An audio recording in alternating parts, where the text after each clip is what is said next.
Nigel Marvin, a time-traveling zoologist and a man who has had his fair share of close scrapes with dinosaurs. But the Earth has witnessed more terrible monsters than these.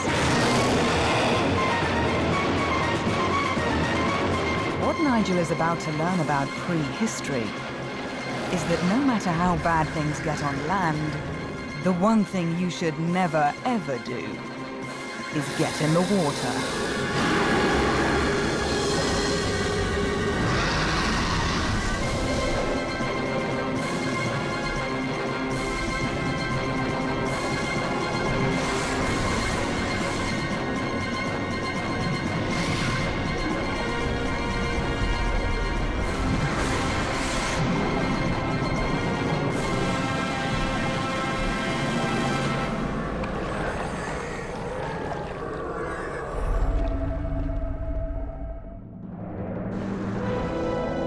In this latest adventure, Nigel will be traveling back and forth through prehistory to visit 7 different time zones and dive in the 7 deadliest seas ever. Each sea he visits will be more dangerous than the last, with bigger, nastier predators. Creatures it's hard to believe once lived on this planet. And of course, he's saving the worst till last.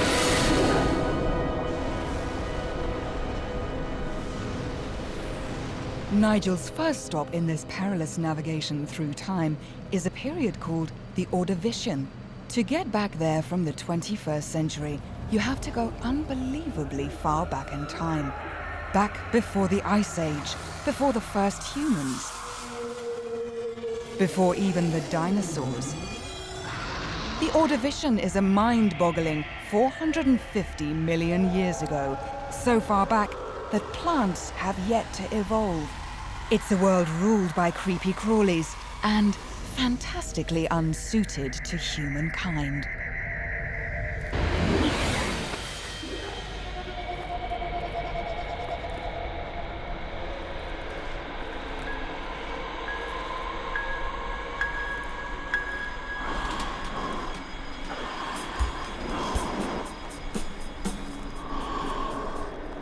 The atmosphere at this time, it's atrocious.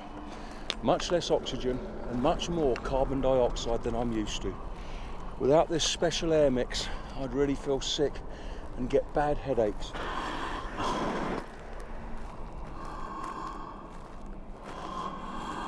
Just look around and you can see why the atmosphere is so different. There's no life at all on the land. There's no insects in the air. There's not even worms in the ground. And most crucially of all, there's no plants. There's not a speck of green. So the carbon dioxide in the atmosphere, it's not being absorbed by them, and they're not boosting the atmosphere with oxygen. But it's a different story out there in the sea. There's been life there for hundreds of millions of years. And you can take it from me, evolution has produced some real monsters.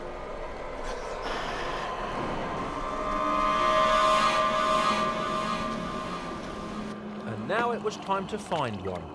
First, some bait. In the Ordovician, that's the easy bit. With no land animals to scavenge along the beach, anything the sea spits up just lies here rotting. An armour-plated fish. Now into shallow water to flush out one unpleasant little critter that I was going to be seeing a lot of.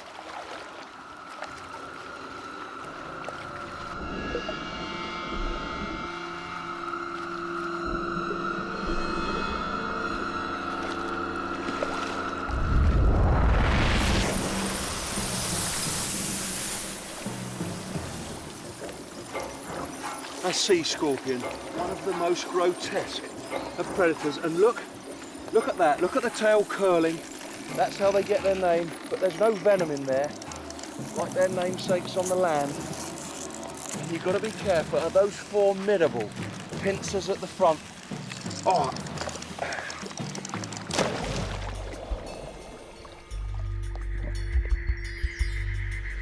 scorpion gave me a graphic demonstration of just how formidable its claws are.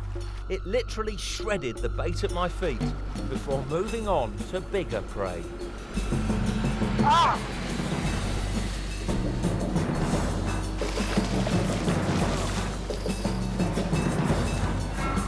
You all right, Nigel? Slash my leg. It's another scar for the collection.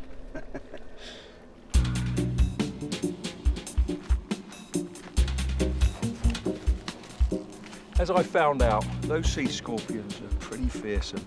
But there's much bigger sea monsters out there. The sea scorpions, they're not the top predators. But to see the real big ones, I need a little more than a fish on a stick.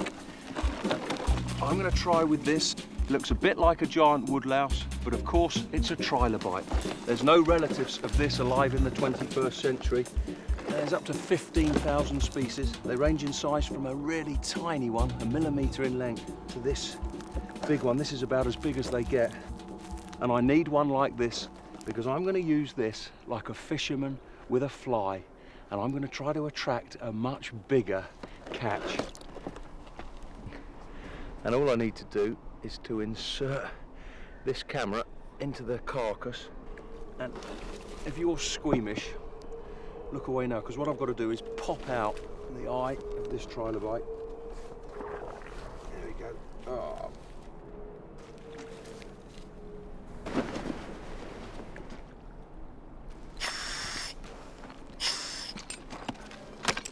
There's so many surprises here. The sun's setting, the evening's come, and it's been so quick, the day's flown by. That's because I forgot, in Ordovician times, the Earth's spinning much faster, and that means that it's a 21-hour day, not 24 hours. So a watch like this, it's useless here. And look at that. It's going to be dark very soon, and we can't do anything more today.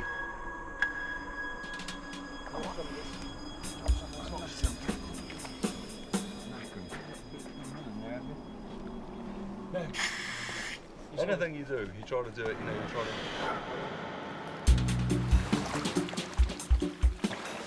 to... Today, I'm hoping to dive with a sea monster. There's a special air mix in here. If I breathe this Ordovician air at pressure under the water, I'd become unconscious.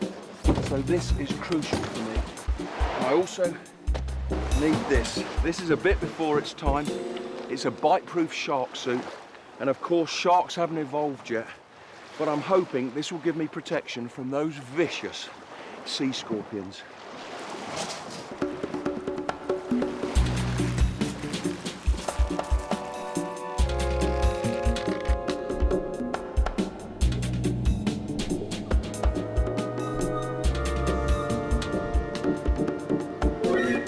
I knew the bigger predators would be out in deeper water, so I ventured out into the middle of the bay. Very appetizing, but for the predators around here, this should be a tasty snack. And I'm hoping that camera is going to catch the moment when a monstrous predator tries to snaffle this up.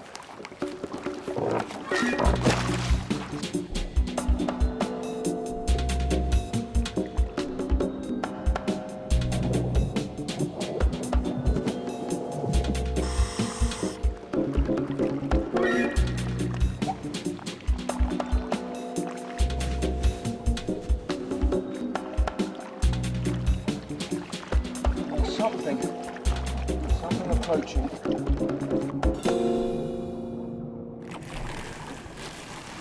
It's a sea scorpion. They obviously like trilobites.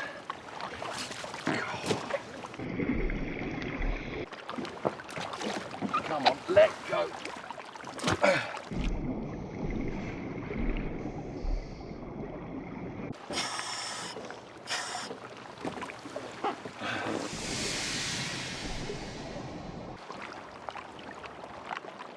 It was late afternoon before I got a decent bite.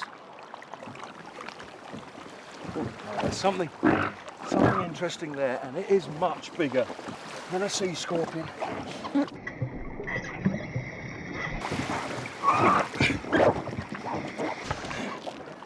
It's taken the camera. That's the end of the trilobite cam.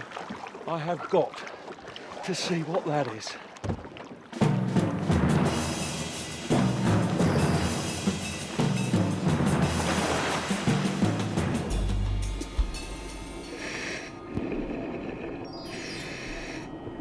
I don't know what's happened here, but if I follow the line, I should be able to find the predator.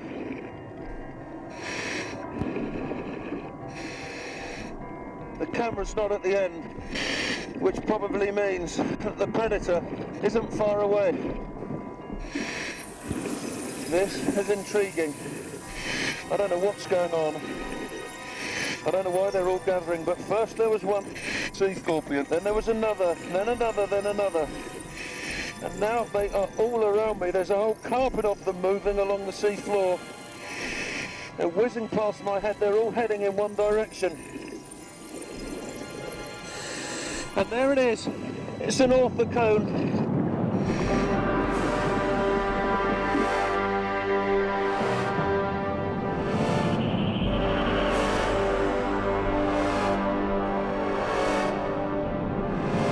That is the biggest predator that the world has seen up until this time. He sensed me here. Getting my heart hammering. I don't want to be grabbed by those tentacles, but those simple eyes, they should shun the light. So all I can do is start flashing my light, and maybe that will discourage him.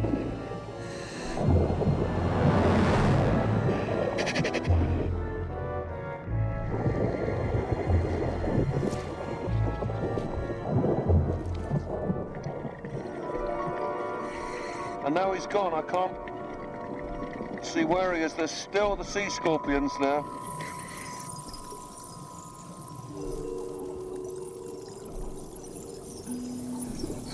There! There's the orthocone. And it's spotted one of the sea scorpions.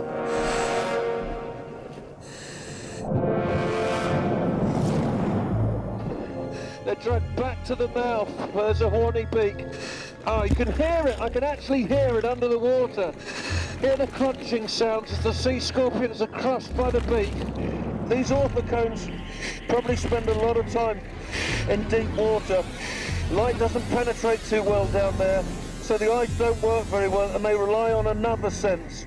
They will actually smell out their prey and then crush them to bits. The orthocone, that really is the top predator of Ordovician times. It's not swimming very fast. If I can catch up. There. Yes! Right onto the tip of the shell. It's a wonderful texture. And I am hitching a ride on the back of an orthocone. Hey!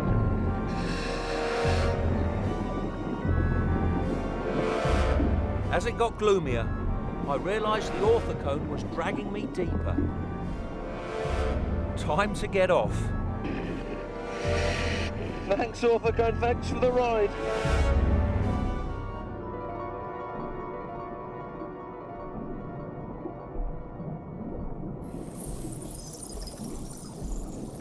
Go on. Get off!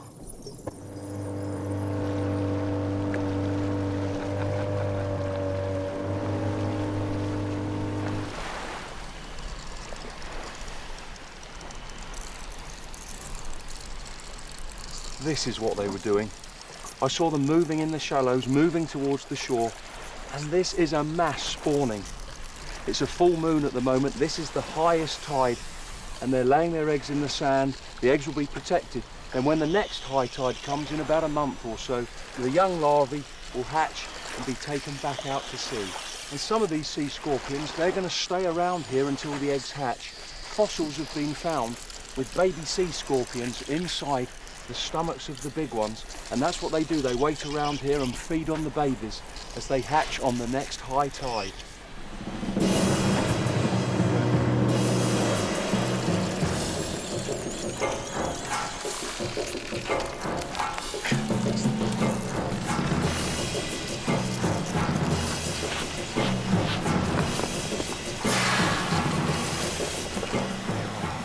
The Ordovician, then, isn't exactly a picnic. Anywhere the air gives you a headache and you can't go swimming without a chainmail suit probably isn't going to take off as a holiday destination. But prehistory has worse still to offer. The next deadly sea is the Triassic. To get there, Nigel has to travel halfway back to the 21st century to 230 million years BC. It's a time when reptiles are taking over the oceans and the first dinosaurs are only just appearing.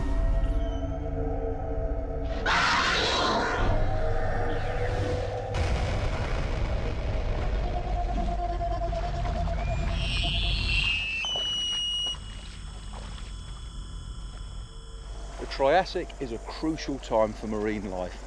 Something new's happened. The fish or the mammals, they're not the most ferocious animals out there. This sea is dominated by a group that used to just live on the land, the reptiles. Reptiles dominate everywhere right now. Winged reptiles, the pterosaurs, rule the skies. And the future lords of the land, the dinosaurs, have just evolved.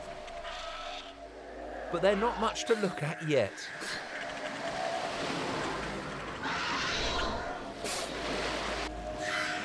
Of course, I was here to explore life in the sea, home to the largest Triassic reptiles of them all. Fortunately, sea reptiles are easy enough to spot because they have to come up for air. My first sighting was a nothosaur.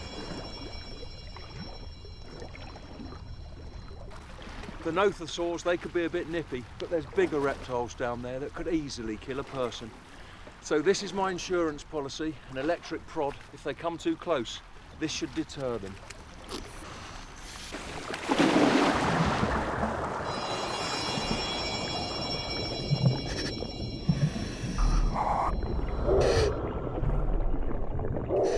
There's not just one nothosaur, there's a pair of them.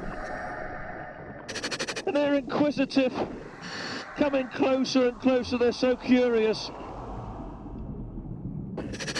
But I'm the first human that they've seen.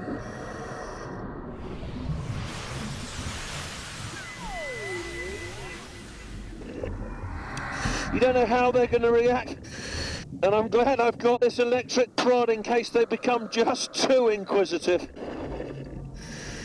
But at the moment, they're just curious, circling around me. They've got a mouthful of teeth like razors, they're interlocking.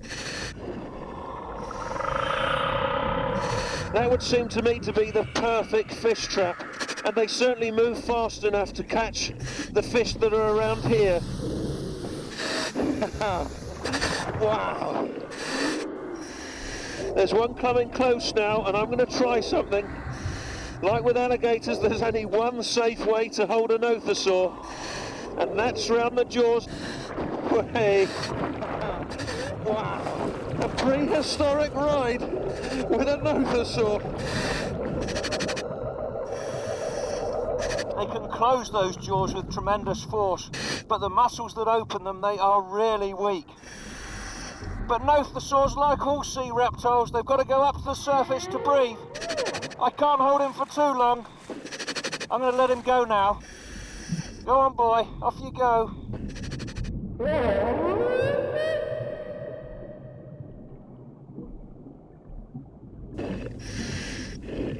Hiding here, this isn't dangerous, but it's surely one of the most preposterous reptiles ever. Tanystropheus. Great long neck, great long tail, there's hardly any body at all. That long neck is perfect for an ambush predator. And what it probably does is sweep that neck through the water, sweep it through a shoal of fish.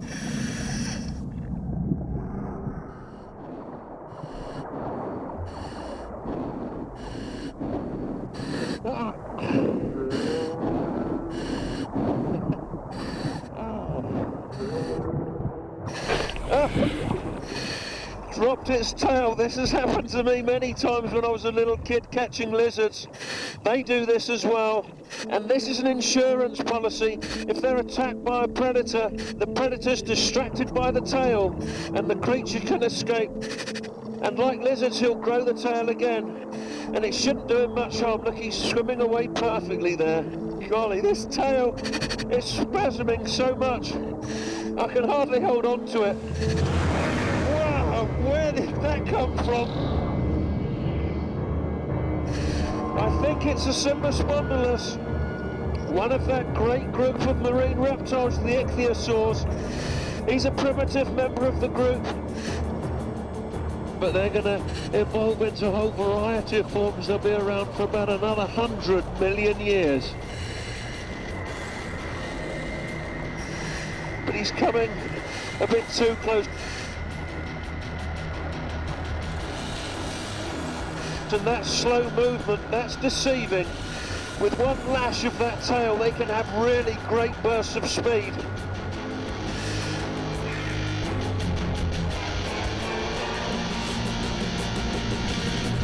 God, my heart's hammering. That lunge at me, that was a warning shot. That's really up the ante on this dive.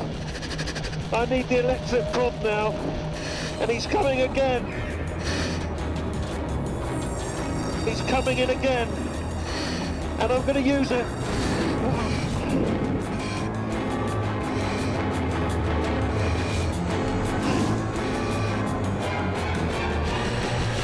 What a spectacular reptile.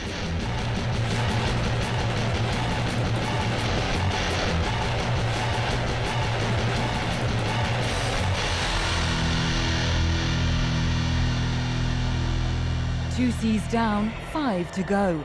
The next encounter takes Nigel back deeper into the past to meet the armored fish of the Devonian. Predators that are quite literally as hard as nails.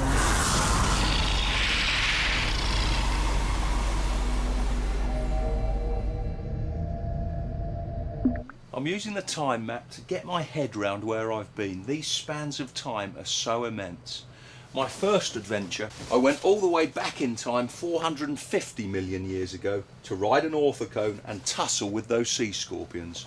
My second dive, that was 230 million years before the present day. That was with those bizarre sea reptiles.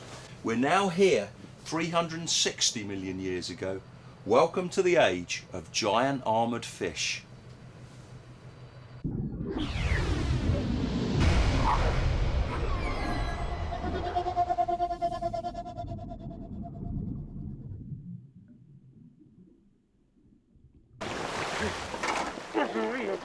Unbelievable.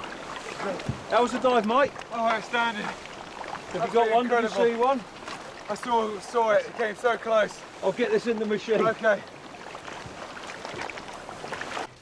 The cameraman, Mike, he did a reconnaissance dive just to see what was around. And from what he's saying, we've actually struck gold on the first dive. Exactly what we came here for. Oh, that's it. Can't be anything else. A Dunkleosteus. Well done, Mike. I mean, what was it like? That's like a real Leviathan there. My heart was in my mouth. It just took my breath away. And that thing is over 30 feet long. Must weigh 4 or 5 tons. That's as much as 2 or 3 elephants. Let's pause it, have a look at this. What a fearsome head. And this shows the classic features of Dunkleosteus. Armour plating on the front of the body, that can be up to 2 inches thick.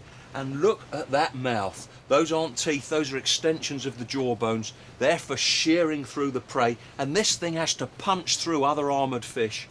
And those jaws are backed up by powerful muscles at the back of the neck there. Look at that. And this is exciting. If this stays around, it's going to be my turn next, and we're going to find out how powerful those jaws actually are. Our plan was to hand feed a Dunkleosteus, and my job was to get the bait.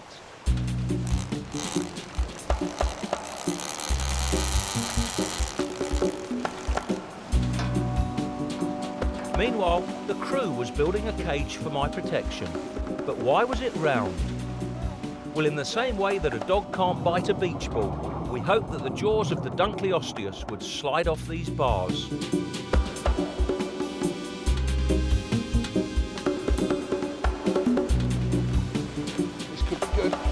a big tug. Fortunately for me, there's plenty of life in the sea in the Devonian. Unlike on land, where as yet there are no creatures bigger than a centipede. This is a placoderm. It's a Greek word, it means armour plating, and you can see why. This is in the same family as Dunkleosteus, and for a naturalist this is a privilege indeed. These fish were only around for 50 million years, then they became extinct. There's nothing like this around in the 21st century. I've got to bet on with the crew that the Dunkleosteus will slice through the bait if it's actually wrapped in chainmail.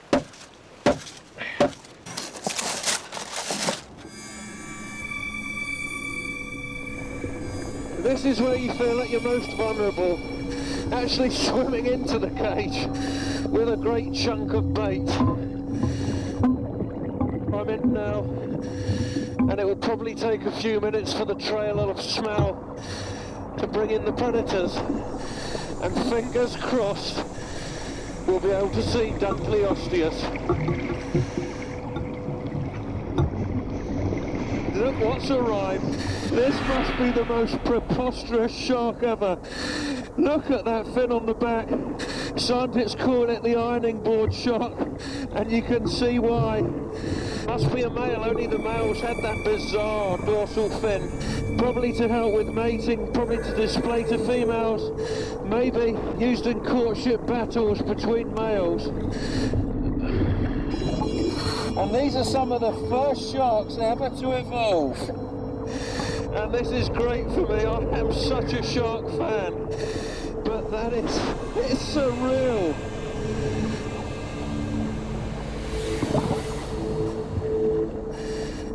He's been spooked by something. It's a Dunkleosteus. It must have smelt the bait. This is what we came for. And it's coming straight towards us.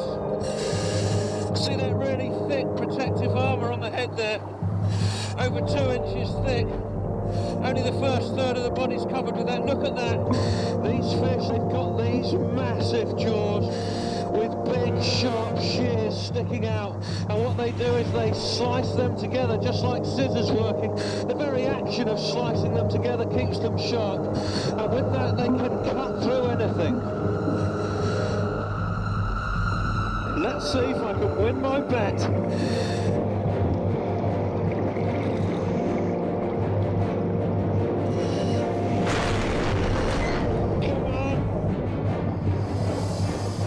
This is no fisherman's tale. This is a real monster.